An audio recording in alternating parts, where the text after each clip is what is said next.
Est-ce que doon na yomb le président Bassirou Diomaye Faye compte tenu du contexte actuel mu ñëw teewe quand même rencontre bi nu mel quand on sait que mine de rien nekk fa mais gisoon nañ ñoo xamante ne ay militants lañ très exacerbés ñoo xamante ne gis nañ nuñ doon comporté woo di ko yuuxu di ko espier et tout ça est-ce que bu ñëwoon aussi dina yomb. Non du yomb bon mais l'erreur vient d'où? L'erreur vient du président. De Diomaye en tant que tel. Mais comment? Oui tu peux pas bon objectivement mënoo nekk président parce que Pastef moo la tànn. Pastef ne day def journée de commémoration.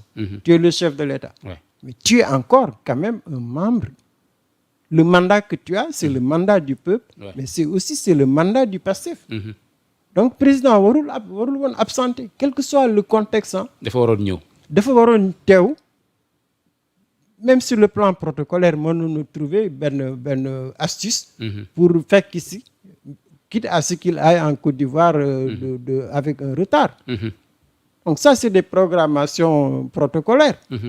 Mais teewaayam c'est symbolique c'est important. su fu ñëwoon yaakaar naa waa Pastef duñu réagir comme ni ñu réagir. duñ ko yuuxu. Je ne pense pas. que en tant que président de la République mandat bi ma yore. yéen ak yàlla yéen a tax ma am mandat bi. mais mënu leen commémorer une journée des martyrs mais bañ a ñëw su ma ñëwul je prête le flanc. da ngay aiguiser les tensions. dañ lay gën a bañ.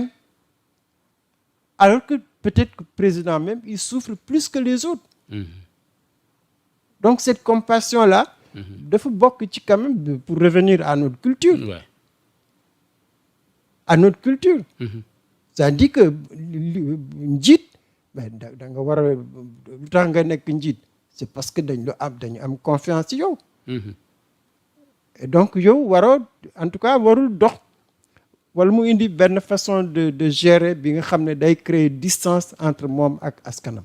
Alors ñëwul en tant que président de la République bokk ci parti Pastef comme ni nga ko waxee le président de la République mais le premier ministre nekk njiital parti bi Pastef en tant que tel mooy Ousmane Sonko ñëw na jël na discours donte nag journée la boo xamante dañ doon commémorer quand même la mémoire de ces disparus ak ñi nga xamante ne quand même ñoom ñoo loru des blessés ak ñi am ay dégâts collatéraux ci manifestation bi amoon de 2021 à 2024 mais ci discours Ousmane Sonko ñu bëri nemmeeku nañ ci quand même relent politique notamment en parlant en évoquant sa candidature jàpp ne malgré le rabat d'arrêt bi nga xamante ne jàpp nañ ne sax tëj na carrément le dossier Mame Mbaye Niang kenn mënu ko tere bokk ci élection présidentielle est-ce que loolu tamit du ay raté ci journée boo xamante ne quand même dañ doon commémorer la mémoire quand même des victimes. Disons que pour man bu ñu jëlee idée journée bi Pastef moo ko organisé. C'est pas l'État comme ni ma ko waxoon. su doon État bi président de la République toog président assemblée toog institution yëpp toog. marabout yi toog chef guide religieux guide traditionnel toog ñoom ñëpp ñu d'accord que dañuy honorer. Ousmane Sonko du waxu politique. Mais à partir du moment que Pastef moo ko organisé. mais c'est normal en tant que leader politique. su fekkente ne moom am na ñi nga xam ne ñu ngi ruumanaat que mënul nekk candidat. mu am rencontre avec tous ces militants il fait de la politique comme tout le monde. Donc là est-ce que c'est pas politiser aussi un triste événement yoo xamante ne quand même dund nañ ko te yàggul dara. Oui il subit les conséquences de li ma la doon wax l'erreur. C'est un événement national. Tant que Pastef doxul pour que état bi yëpp mobilisé pour mu nekk une journée nationale. Des martyrs duñ ci génn. Ça va être politicien. Donc il faut que ñu corriger cette erreur là. La mémoire d'un peuple c'est pas la mémoire d'un parti politique ou d'un individu. Il faut que ñu ñëwaat ci dans les traditions républicaines un événement de mémoriel. C'est un travail c'est collectif c'est une nation. C'est pas une partie. Il faut exclure personne. Pourquoi ma lay wax j'insiste sur la question de la mémoire. La crise Mamadou Dia et Senghor. On n'a jamais pris conscience que notre État doit réhabiliter Mamadou Dia. on a raté cette occasion jusqu'à présent ba Mamadou Dia bu muy dund nee na bëggatul sax ñuy wax waxam.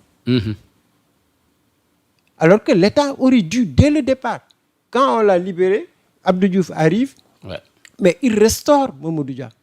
Il réhabilite Mamadou Dia. Il l'a pas fait. Mais c'est la même chose pour ces événements 2021 2024. Ouais. Mais c'est un événement, c'est une tragédie. mësuñu ko dund ci Sénégal. Ouais. Mais Diomaye bu ñëwee nekk président. ci contexte boobu. Ouais. Mais dafa waroon moom en tant que chef d'État. jël responsabilité bu ñuy honorer les martyrs il est en tête. mu ñëw jiitu. Il est chef.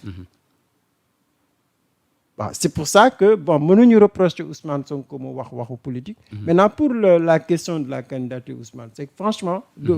Ousmane Sonko. Je pense honnêtement que c'est un faux débat. Ah bon? Non, c'est vraiment un faux débat. Mënul nekk njiit diriger élection législative. mu am majorité écrasante. moom député la. Potentiellement c'est un député. C'est parce que dafa nekk ci gouvernement. ci liste bi quand même il a été élu comme député. Mais il est tête de liste. Ouais. Donc il est électeur, il est éligible. ci élection législative lan moo ko mën a tere pour nekk candidat. Mais comment comprendre aussi le rabat d'arrêt initiative bi mu jëloon ba rabat d'arrêt bi génn quand même ne ko on confirme quand même la condamnation bi nga xamante moom la Cour suprême defoon. Mais c'est les mêmes. C'est les questionnements ñu bëri di poser wu est-ce que Ousmane Sonko était rassuré à 100% que tout va bien. Mais le rabat d'arrêt ne peut pas remettre en cause la loi d'amnistie. Entre un rabat d'arrêt et une loi d'amnistie, qu'est-ce qui est supérieur? Voté à l'Assemblée nationale. Qui est voté par l'Assemblée nationale. Une décision de justice sur une diffamation. Sur une diffamation. Qui n'est même pas établie. Parce qu'il s'avère que y a un rapport qui confirme les soupçons de Ousmane Sonko. Ouais. Comment une diffamation mën na am une quelconque influence sur une loi d'amnistie? mënu ci am incidence. Mais aucune incidence. Donc comme ni mu ko waxee tant que mu ngi bëgg kenn mënu koo tere doon candidat. Vous confirmez ce qu'il dit, professeur, ni mu ko waxee noonu. Pour moi, indépendamment du fait de tout ça là, ça sur le plan strictement politique, tey jii, je suis désolé de le dire, il n'y a pas un égal de Ousmane Sonko dans l'opposition. Il a son parti, il a son électorat, il a tout. ci wolof professeur. Bon tey jii bu ñuy waxu Ousmane Sonko gaa ay affaire justice. sa boo xoolee parti politique yu ñu taxawee. doo gis kenn ki nga xam ne mën nga ko comparer ak Ousmane Sonko. am na parti am def na élection présidentielle def na législative même dernier acte bi mu def le 8 novembre mu organiser grand meeting. mais kooku ban Sénégalais moo mën a xalaat ni kii warul bokk ci élection. bëri nañu koy xalaat professeur yaa ngi koy dégg. mais kan. des analystes politiques des gens de l'opposition ñu jàpp ne comme condamné nañ ko ndax bokkuloon ci élection présidentielle bi ko warul bokk ci élection bi di ñëwaat. mais li ma la wax soit da nga ragal nga ne Ousmane Sonko warul bokk. loolu Macky Sall dañu dugaloon ci piège boobu. ñu ñuy wax loolu li ngay wax li ñoom ñoo dugal Macky Sall. ci piège. ba li mu am ko. tey jii Macky Sall suñu wootoon Sénégal suñu waxee suñ ko waxoon Ousmane Sonko du bokk du ànd ci ñooñu. du ci ànd. parce que loolu c'est des erreurs politiques am na ñi nga xam ne bon amuñu parti politique. amuñu électorat. mënuñu jamais gagner une élection présidentielle. lu leen intéressé mooy exclure des candidats. Karim Wade ñu exclure ko ñooñu ñoo doxoon tànk boobu. les mêmes gars c'est les mêmes gars qui ont exclu Khalifa. C'est les mêmes gars qui ont exclu Sonko en 2024. ñoom loolu mooy seen stratégie. Alors mais professeur yaakaar naa askan Sénégal